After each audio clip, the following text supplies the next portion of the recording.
ನಮಸ್ಕಾರ ಬಂಧುಗಳೇ, ನಾನು ನಿಮ್ಮ ಪ್ರೀತಿಯ ಪಟ್ಲ ಸತೀಶ್ ಶೆಟ್ಟಿ. ನಾಡಿದ್ದು ಮೇ 29ನೇ ತಾರೀಕು ಅಡ್ಯಾರ್ ಗಾರ್ಡನ್ನಲ್ಲಿ ಯಕ್ಷಧ್ರುವ ಪಟ್ಲ ಸಂಭ್ರಮ.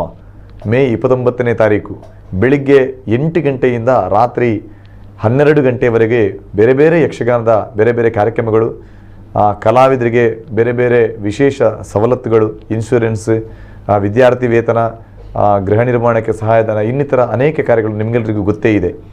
ಆದರೆ ಸಮಯ ತುಂಬ ಕಡಿಮೆ ಇರುವುದರಿಂದ ನಮ್ಮ ಕಾರ್ಯಕ್ರಮದ ನಿಗದಿ ಅದು ತುಂಬ ತಡವಾದ್ದರಿಂದ ನನಗೆ ಎಲ್ಲ ಕಡೆ ಬಂದು ರೀಚ್ ಆಗಲಿಕ್ಕೆ ತುಂಬ ಕಷ್ಟ ಆಗ್ತಾ ಇದೆ. ಆದ ಕಾರಣ ದಯವಿಟ್ಟು ಇದು ನಮ್ಮ ಕಾರ್ಯಕ್ರಮ ಎಂಬ ದೃಷ್ಟಿಕೋನವನ್ನು ಇರಿಸಿಕೊಂಡು ತಾವುಗಳೆಲ್ಲರೂ ಈ ಕಾರ್ಯಕ್ರಮಕ್ಕೆ ಬಂದು, ಆಹ್ವಾನ ಸಿಕ್ಕಿದ್ರು ಸಿಗದೇ ಇದ್ದರೂ ನನ್ನ ಅಭಿಮಾನಿ ಬಂಧುಗಳು ತಾವುಗಳು ಇದು ನಮ್ಮ ಕಾರ್ಯಕ್ರಮ, ನಮ್ಮ ಫೌಂಡೇಶನ್ ಎಂಬ ದೃಷ್ಟಿಕೋನದಿಂದ ತಾವುಗಳೆಲ್ಲರೂ ಈ ಕಾರ್ಯಕ್ರಮದಲ್ಲಿ ಬಂದು ಪಾಲ್ಗೊಳ್ಳಬೇಕಾಗಿ ಈ ಮೂಲಕ ನಿಮ್ಮಲ್ಲಿ ವಿನಮ್ರನಾಗಿ ವಿನಂತಿ ಮಾಡಿಕೊಡ್ತಾ ಇದ್ದೇನೆ. ನಿಮ್ಮ ಪ್ರೀತಿಯ ಪಟ್ಲ ಸತೀಶ್ ಶೆಟ್ಟಿ ಪಟ್ಲ ಸಂಭ್ರಮಕ್ಕೆ ಬನ್ನಿ. ಮೇ 29ನೇ ತಾರೀಕು ಮಂಗಳೂರಿನ ಅಡ್ಯಾರ್ ಗಾರ್ಡನ್ನಲ್ಲಿ ತೆಂಕು ಬಡಗು ತಿಟ್ಟಿನ ಎಲ್ಲ ಕಲಾವಿದರಲ್ಲಿ ಮತ್ತೊಮ್ಮೆ ಮಗದೊಮ್ಮೆ ವಿನಮ್ರ ವಿನಂತಿ, ಕುಟುಂಬ ಸಮೇತರಾಗಿ ಈ ಕಾರ್ಯಕ್ರಮದಲ್ಲಿ ಬಂದು ಪಾಲ್ಗೊಳ್ಳಿ. ನಮಸ್ಕಾರ.